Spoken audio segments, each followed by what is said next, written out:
Estamos en esta cuarta sesión de la serie Yo Job y realmente en lo particular ha sido para mí muy edificante lo que Dios nos está mostrando. Y en este día vamos a analizar los tres amigos de Job, cómo fue esa intervención de sus tres amigos.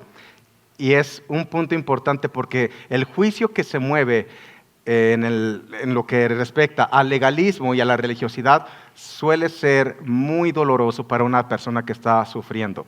Recuerden que Job había perdido sus hijos, había perdido sus posesiones y además estaba con una enfermedad desde la planta de los pies hasta la corona de la cabeza, terrible. Entonces, estamos hablando de una persona que está sufriendo, sin embargo, aún así, de esos amigos que nadie quisiera tener, cuando tienen una postura con un trasfondo religioso, legalista, es muy doloroso y lo vamos a analizar. Entonces, para iniciar, el primer punto que les quiero explicar es respecto a religiosidad y legalismo. ¿Qué es? Lo voy a decir en palabras que lo puedan comprender, pero religiosidad siempre se centra en la atención de las personas.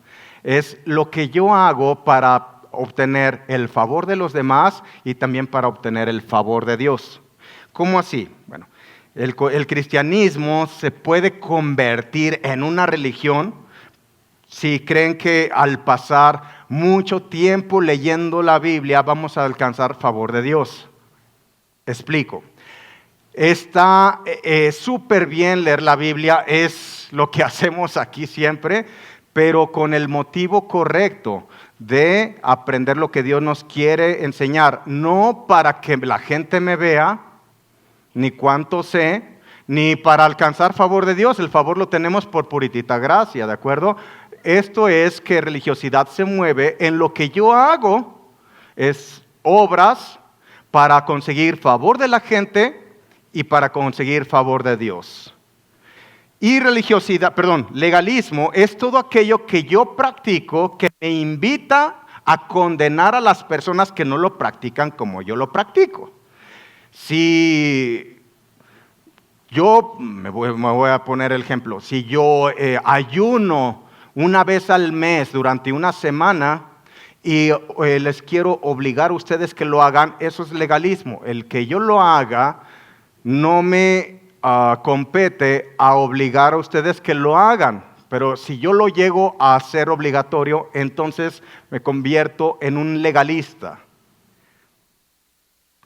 Si yo soy una persona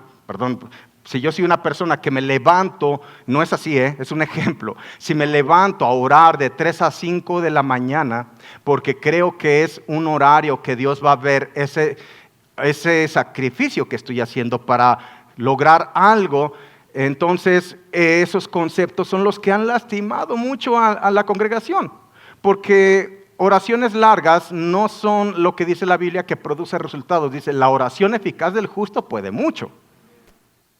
Y el que ores tú de 3 a 5 de la mañana, ¿cambiaría los resultados si oras de 7 a 8 de la noche? Entonces, esos conceptos tienden a ser religiosos y legalistas que muchas veces conscientemente la gente no alcanza a distinguirlos y por lo tanto nos afecta en lo particular y también nos afecta en nuestra relación con los demás. Entonces, vamos a ver de estos tres amigos de Job, es el punto número 2. Los amigos de Job son Elifaz, Bildad y Zofar. Y los tres son verdugos de la religiosidad y el legalismo. Sus discursos no ayudaban para nada a Job, solamente lo torturaban. Y es que Job, recuerden que él se sentía una persona justa en su propia justicia, pero si Job se consideraba justo, sus amigos se consideraban justísimos. O sea, estaban peor, para que me entiendan, ¿de acuerdo? Y en base a esa postura que tenían, la convivencia que se provoca con una persona que tiene una postura así de yo estoy bien, tú estás mal, créanme que llega a ser muy lastimosa y puede convertirse en un ambiente de un infierno total. Estar escuchando palabras legalistas y religiosas que no ayudan, no edifican y que lejos de edificarte te hacen sentir mal. más si estás pasando por una situación como lo que está pasando Job. Entonces, el legalismo no sana las heridas, las hace sangrar más. El legalismo tiende a acusar, condenar y juzgar a las personas en base a las infracciones de la ley. Y ninguno de los tres amigos se supone que iban a consolar a Job y ni representaban bien a Dios porque tenían interpretaciones de Dios. Y vamos a ver algunos ejemplos porque algunos de ellos hablaban en base a su experiencia. Y aunque se pueda utilizar en los discursos algunas palabras que son verdad, no quiere decir que todos los discursos de sus amigos eran verdad. Estaban disfrazados de religiosidad, o sea, aparentemente estaban hablando algo cierto, y aunque hablaran algo cierto en algunos casos, la forma en cómo lo transmitían a Job no era como lo hace Dios, que es en base al amor. El amor siempre edifica, el amor levanta, el amor sana, pero el legalismo es muy hiriente, ¿de acuerdo? Entonces vamos a ver que con sus argumentos solamente despertaban contraargumentos de Job, no le ayudaban en nada. Job con esos argumentos no podía ver lo que estaba mal dentro de él, porque recuerden que el problema no era externo, sino interno. Y estos amigos, Elifaz, vamos a analizar de ellos. Elifaz representa lo que es la teología de la experiencia. Vamos a ver que sus argumentos están basados en palabras como yo he visto o mi experiencia me dice. Bildad, este hombre representa la teología de la tradición, lo que es la religiosidad. Y Sofar, lo que es la teología del legalismo. Elifaz, que es el primero que hace uso de la palabra, vamos a ver 3 versículos, vean su hablar, él dice, yo he visto o mi experiencia. En Job capítulo 4:8 dice, la experiencia, está hablando Elifaz a Job, la experiencia me dice que los que siembran problemas y cultivan el mal, eso cosecharán. En el 5:3 dice, he visto a los necios triunfar momentáneamente en la vida, pero después llega la calamidad repentina. Vean, esto es muy interesante. Job está sufriendo. Y vean las palabras que está saliendo de su boca. No sé si lo alcanzan a distinguir, pero le está diciendo que él es un necio, le está diciendo Job. Y por eso triunfó en un momento de su vida, pero ahora es un fracasado, es lo que le está diciendo. En el 15:17 le dice, si escuchas, yo te explicaré y te responderé con mi propia experiencia. Ministrar o dar consejería a una persona en base a su experiencia, créame que va a terminar lastimando a la gente. La experiencia jamás va a estar por encima de la sabiduría. Siempre la palabra de Dios va a ser el filtro, pero no de acuerdo a mi interpretación. Es mediante la revelación que tengo por su Santo Espíritu. Es lo que levanta, lo que exhorta, lo que alienta a una persona. Es lo que hace que una persona la saquemos del hoyo donde está. Punto número 3, comienza el flagelo. Vamos a notar en estas conversaciones que tienen los amigos qué duros fueron realmente con Job. Capítulo 15, versículo 15 y 16, está hablando Elifaz a Job y le dice, mira, Dios ni siquiera confía en los ángeles, ni los cielos son completamente puros a sus ojos. Bueno, eso es lo que él interpreta. Mucho menos una persona corrupta y pecadora que tiene sed de maldad. En otras palabras le está diciendo, tú eres un pecador y eres un corrupto y tú estás sediento de maldad. Señores, Job acaba de perder sus hijos. Hay sufrimiento en su alma, hay sufrimiento en su cuerpo por la enfermedad, y escuchar estas palabras ni lo anima ni lo alienta. El legalismo carece de amor. Legalismo carece de amor. El legalismo azota a las personas que no consiguen marchar al son de la perfección. Legalismo exige perfección en base a las obras. Y recuerden, ningún ser humano ha sido perfecto en todo su andar, excepto Jesucristo. El Evangelio de Cristo, por el contrario, provoca una atmósfera de convivencia, una atmósfera de familia. El juicio no lo hace así. Y es un infierno vivir entre personas que gustan de promover incidentes negativos que no edifican nada. O sea, decirle a una persona que sabe que está mal, no le ayuda. Una persona que tiene problemas con alcoholismo, decirle que es un borracho, ¿le va a ayudar? No le ayuda. En Job capítulo 15, versículo 20, este es otro de los discursos de Elifaz para con Job. Le dice, los malos se retuercen de dolor toda su vida. ¿Quién está sufriendo de dolor? Le está diciendo, ¿te vas a retorcer del dolor? No, nomás ahorita, toda tu vida. Para los despiadados están reservados años de desgracia. O sea, Job, no es solamente este momento. Te esperan años de desgracia.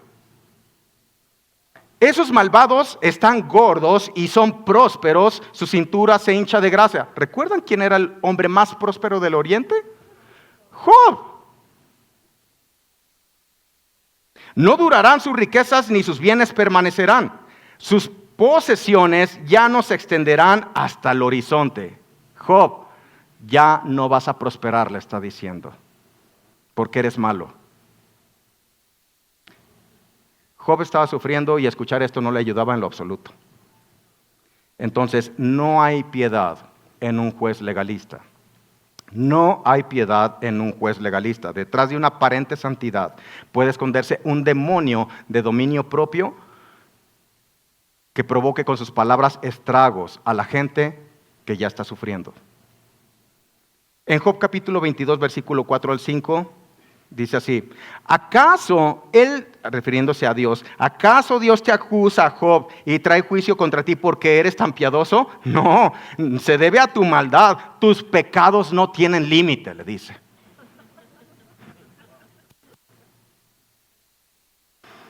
Entonces vemos que los amigos de Job son exageradamente justos. Y él sufría más de la boca de estas fieras que de lo que estaba sufriendo en su interior y en su cuerpo. Las palabras eran más lastimosas y dañinas, un veneno para el alma. La religión de la justicia propia es insensible, es tortuosa y es condenatoria. Vamos a ver Bildad, cómo se muestra religioso y tradicionalista. En el capítulo 8, versículo 4, Bildad le dice a Job, seguramente tus hijos pecaron contra él y por eso el castigo estaba bien merecido. Yo me pongo a pensar, somos papás, en quienes han tenido esa desagradable situación de perder un hijo y que llegue alguien y te diga, porque tu hijo pecó, por eso se murió.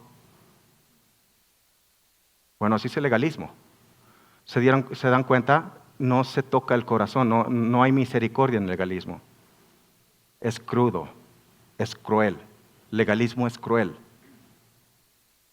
Muy cruel. ¿Cuánta gente ha sido lastimada por palabras legalistas y religiosas? La religiosidad asume que todo sufrimiento es consecuencia del pecado. Esta es la característica, creo yo, más palpable de una persona que se posiciona en una actitud religiosa. Es que te está pasando lo que te está pasando porque seguramente pecaste. Y todo lo asume con pecado. ¿Me explico? ¿Por qué? Porque en su mente está basado todo en obras. Entonces, si te va mal, es porque pecaste. Bueno, ¿sabes que esto ha continuado hasta los días de hoy? Y también en el tiempo de Jesús, voy a leer un pasaje que me llama mucho la atención porque realmente cauteriza el entendimiento de una persona cuando se está caminando en religiosidad. En Juan capítulo 9, versículo 1 al 2 dice, al pasar Jesús vio un hombre ciego de nacimiento. Vean esto, ciego de nacimiento. Y le preguntaron sus discípulos diciendo, Rabí, ¿quién pecó, este o sus padres, para que haya nacido ciego? ¿Era ciego de qué? Todavía ni nacía y ya había pecado. Así es la religiosidad. Se torna insensata, burda. La religiosidad produce heridas sumamente dolorosas que solamente la gracia puede sanar. Solamente la misericordia de Dios. Zophar se muestra como una persona fuertemente legalista y exige justicia a un afligido. En el capítulo 11, versículos 5 al 6 dice, si tan solo Dios hablara, si tan solo te dijera lo que piensa Job, si tan solo te declarara los secretos de la sabiduría, porque la verdadera sabiduría no es asunto sencillo. Se llenan la boca de palabras muy rembombantes, ¿de acuerdo? Para herir, vean. Escucha, sin duda, Dios te está castigando mucho menos de lo que te mereces.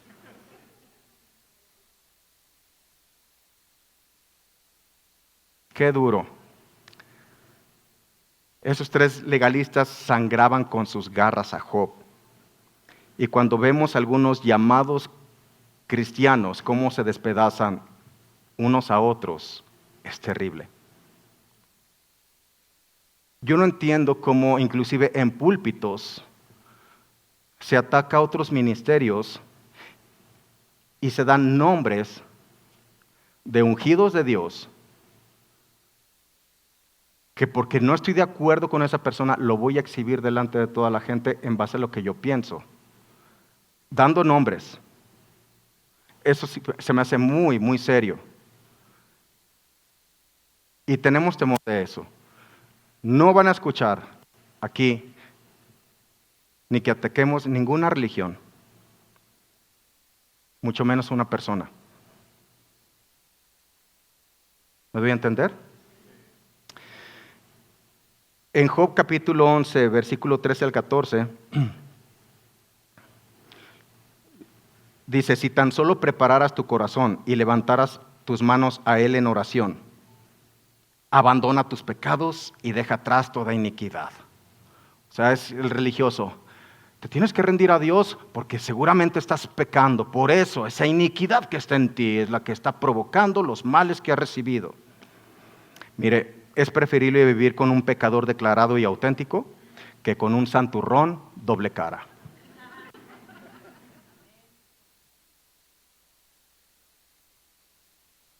Porque no te sabes qué esperar. Ellos lo provocaban haciendo una acusación de alguna transgresión. Era como echarle vinagre a la herida o ácido en la cara, ¿verdad? Duro. Punto número 4, Job responde. Él está sufriendo, la está pasando nada bonito, la está pasando muy mal, y escuchar eso era tortuoso. En el capítulo 16, versículo 1 al 6, entonces Job volvió a hablar. Ya escuché todo esto antes. ¿Qué consejeros tan miserables son ustedes?, les dice Job. ¿Nunca dejarán de decir más que palabrería? ¿Qué los mueve a seguir hablando? O sea, ¿qué los motiva a ser tan hirientes?, le está diciendo Job. Si ustedes estuvieran en mi lugar, yo podría decir lo mismo de ustedes. Podría lanzar críticas y menear mi cabeza ante ustedes. ¿Qué quiere decir? Que lo veían y hasta con su lenguaje corporal.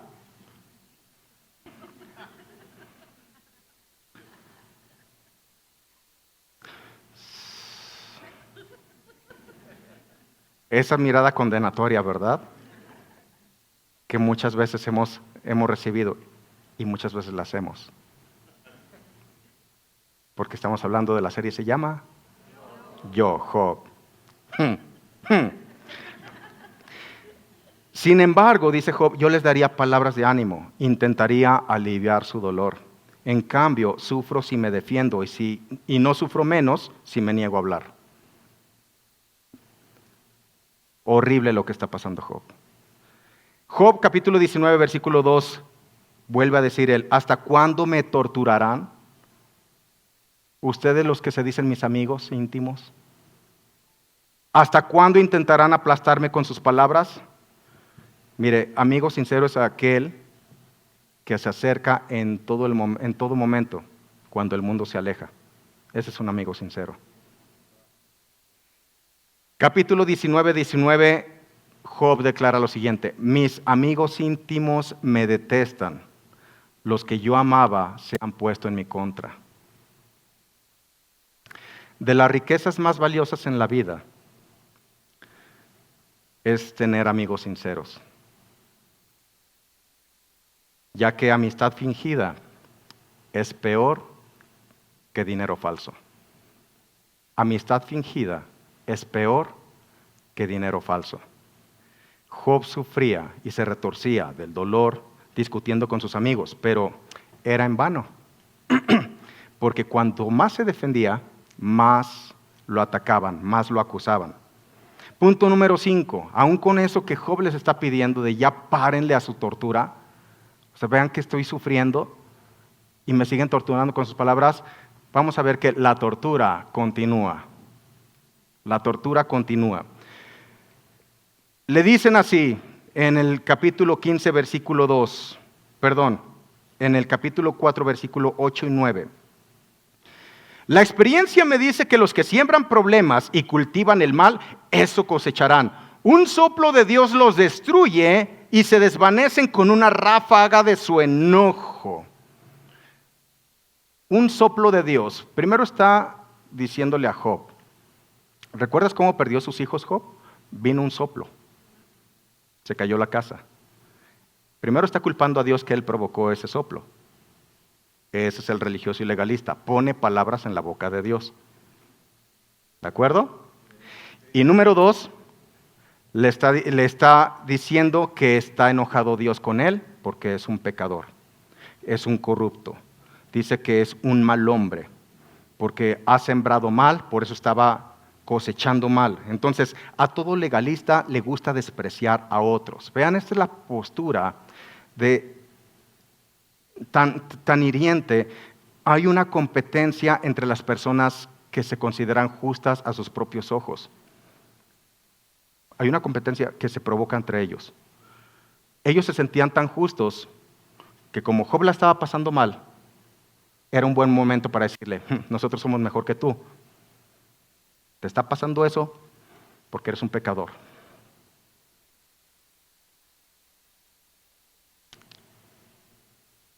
Si Job se sentía justo, estos se sentían justísimos. Perfectos. Capítulo 15, versículo 2. Un hombre sabio, le dicen, no contestaría con tanta palabrería, no eres más que un charlatán, le decían a Job. Entonces, si quieres formarte una opinión de la gente, puedes observar a los amigos. Hay un dicho que dice, dime con quién andas y te diré quién eres. Porque por naturaleza humana tendemos a rodearnos de la gente con la que nos identificamos. Entonces, Job se sentía justo y por lo tanto pretendía tener amigos justos. ¿De acuerdo? Los amigos de Job eran personas con el más alto grado de justicia propia. En Job capítulo 15, versículo 9 y 10 dice, ¿qué sabes tú que no sepamos nosotros? Le están diciendo a Job en su sufrimiento. ¿Qué sabes tú que no sepamos nosotros? ¿Qué entiendes tú que no entendamos nosotros? O sea, ¿te crees mejor que nosotros, Job? Vete cómo estás. Nosotros somos mejor que tú. De nuestro lado están los hombres de edad y de canas, más ancianos que tu padre. O sea, no nomás eres burro tú, también tu papá. La historia de Job realmente me llama la atención cómo Dios plasmó en ese libro un espejo de la situación que vivimos todos los días en cualquier país y en cualquier era. El libro de Job, como toda la Biblia, aplica en cualquier región y en cualquier era.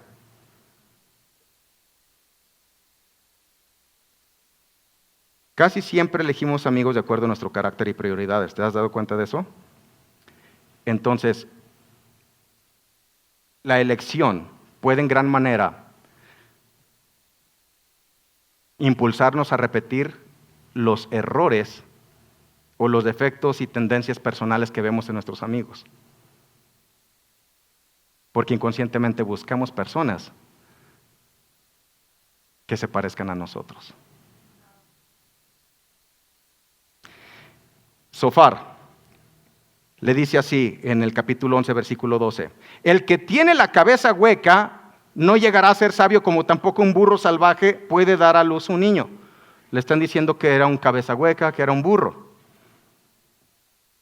Amigos verdaderos son muy raros a lo largo de nuestra vida. Y uno de mis proverbios favoritos está en el 17:17. Dice, el amigo en todo momento ama, en las buenas y en las malas. En todo momento ama al amigo y es como un hermano en el tiempo de angustia. En tiempos difíciles, ahí está él. No nomás en las buenas, sino en tiempos malos también. Punto número 6. El tormento del silencio. Esto es muy interesante, porque en el capítulo 2, versículo 13, cuando acababa de suceder toda la tragedia de Job y se había llenado todo su cuerpo de esa enfermedad, dice así, se sentaron con él, hablando de sus 3 amigos, se sentaron con Job en la tierra por 7 días y 7 noches, y ninguno le hablaba palabra porque veían que su dolor era muy grande. Entendemos que iban a consolarlo, ¿de acuerdo? Pero vamos a notar algo muy interesante, porque muchas veces el silencio también es una manera de torturar a las personas. ¿Cómo así? Vimos cuál es su postura religiosa y legalista, que por encima del dolor de Job, ellos asumían que lo que le estaba pasando es porque Job era una persona mala, pecadora. ¿Hasta ahí vamos bien? Ok. El silencio dilatado de los amigos de Job fue perverso. Cuando él necesitaba una palabra que lo alentara, ellos permanecieron callados. Entonces, el estilo del legalista siempre va a ser de juicio y de condenación. Sin embargo, antes de eso hay una recriminación silenciosa. Esta es la postura.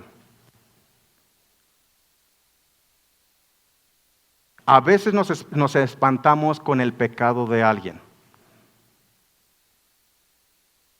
¿Y qué hacemos?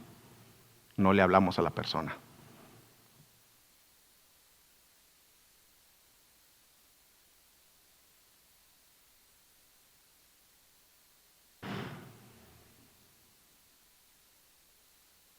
Ese silencio es una tortura.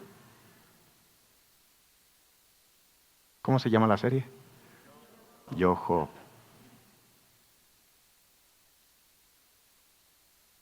Me di cuenta que yo he caído en eso.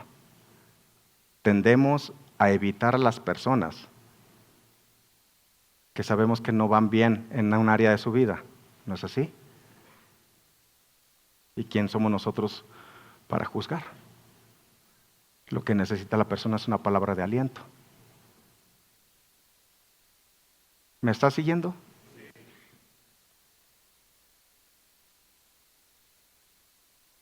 Saber callar y saber hablar es indispensable para una buena comunicación. Este silencio, con una tendencia religiosa y legalista, es ausencia de compasión, es ausencia de misericordia. El legalismo no sabe cuándo guardar silencio, ni sabe cuándo hablar. Cuando tenían que hablar y darle una palabra de aliento, no hablaron. Y en el momento que tuvieron la oportunidad de hablar, lo que hablaron fue palabras condenatorias y tortuosas para Job, que lo sumían más en todo su sufrimiento. Ellos no hablaban palabras sabias capaces de traer reposo al cansado. Punto número 7. Religiosidad. Repite conmigo, religiosidad es falsa humildad. Okay. Un ejemplo es postrarse en el altar con el fin de que lo vean los demás, ¿verdad? De exaltarse. Que vean que soy un adorador. O sea, si ese es el motivo, recuerden que Dios lo que pesa son los corazones. Ante la gente puedes provocar ciertas reacciones, pero no puedes engañarte ni a ti ni a Dios. ¿Me van siguiendo?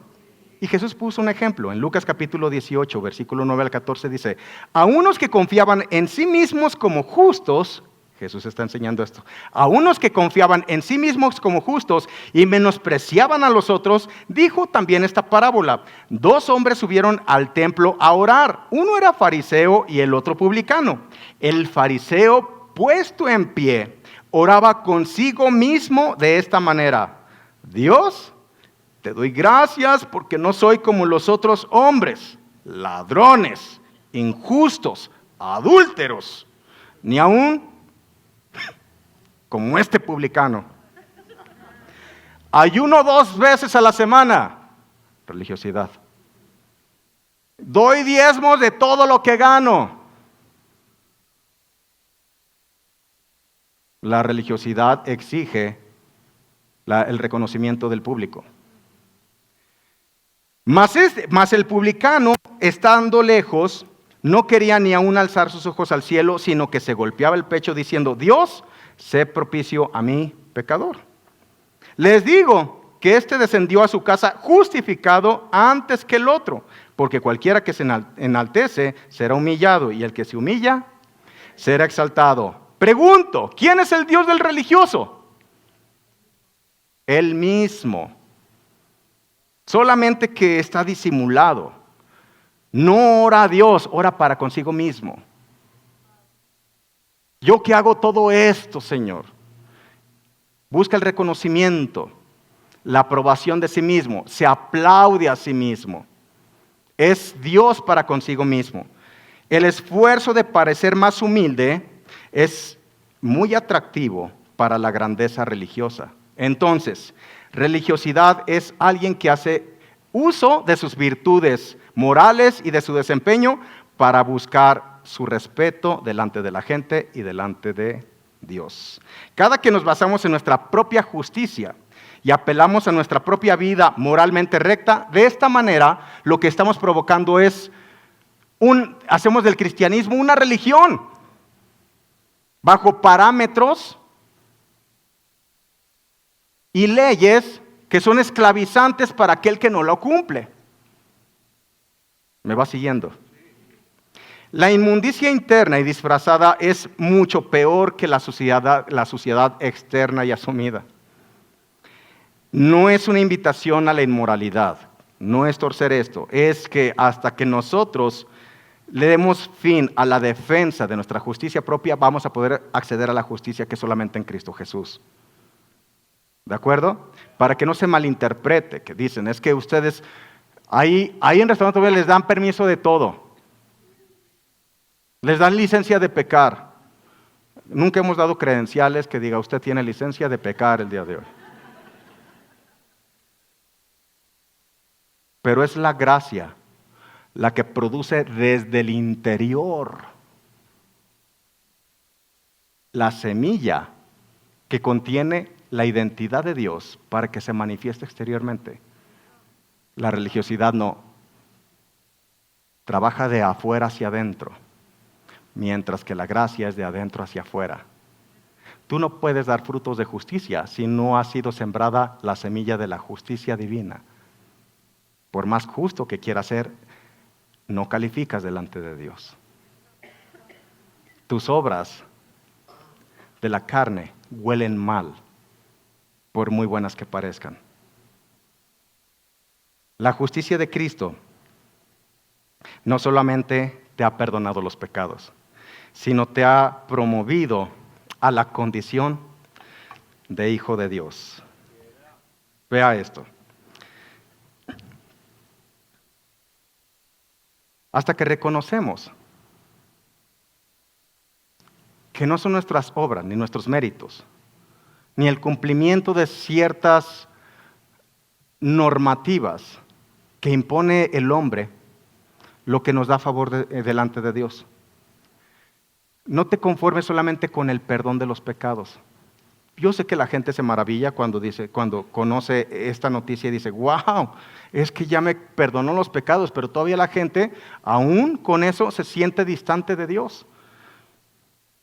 Lo que hace la justicia de Cristo es que nos promueve a la condición de hijos de Dios. Esto es, que ya no eres una persona donde la semilla del pecado te siga infectando, sino ahora tienes el genoma de Dios para manifestar esa realidad espiritual en lo natural. El cielo, cuando dice que nosotros nos ha pasado a condición de hijos, el cielo no es un lugar donde Dios te ha abrazado como hijo para luego desecharte. Que te dice, 3 meses conmigo, pero luego te echo a la calle. No somos perros, señores, somos hijos de Dios. Y en el cielo no hay orfanatos, no hay guarderías. Dios no hace hijos, no engendra hijos para luego desecharlos. Somos hijos de Dios y tenemos ese genoma en nosotros por puritita gracia en Cristo Jesús. Y eso es un regalo hermoso. El mayor título que tienes no es ni siquiera que te llamen cristiano. Dice la palabra en Juan, a lo suyo vino, hablando de Cristo, y los suyos no le recibieron, más los que le recibieron, los que han creído en su nombre, a esto les dio la potestad o el derecho legal de ser llamados hijos de Dios, los cuales no son engendrados ni de carne ni de sangre, sino de voluntad de Dios. Fuimos engendrados no porque nosotros hayamos querido, sino que a Dios le plació engendrarnos, esto es, inyectarnos su genética para que realmente ese genoma esté en nosotros. Si eres hijo, no puedes volver a la orfandad. El cielo no es una orfandad, no hay orfanatos. Complejo de huérfano es el que camina en su propia justicia.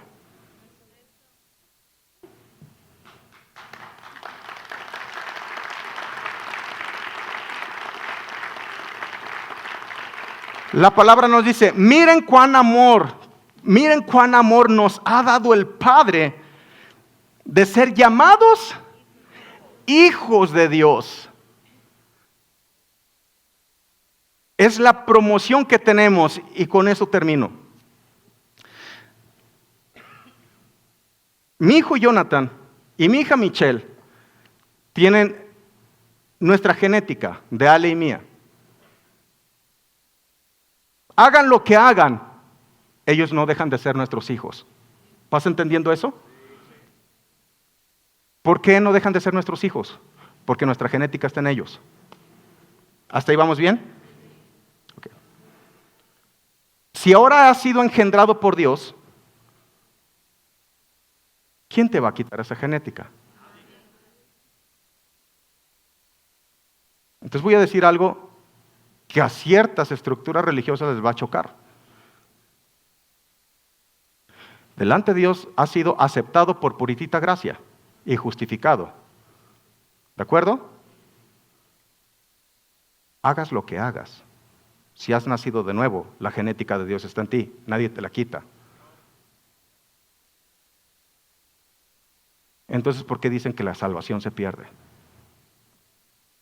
Dios tendría que renunciar a lo que ha dicho, que te ha justificado gratuitamente en Cristo Jesús. Tendría que renunciar a eso. Tendría que renunciar al sello de las arras del Espíritu que está en ti, a ese sello que te impregna de su ADN. Y no hay ninguna cita que lo diga.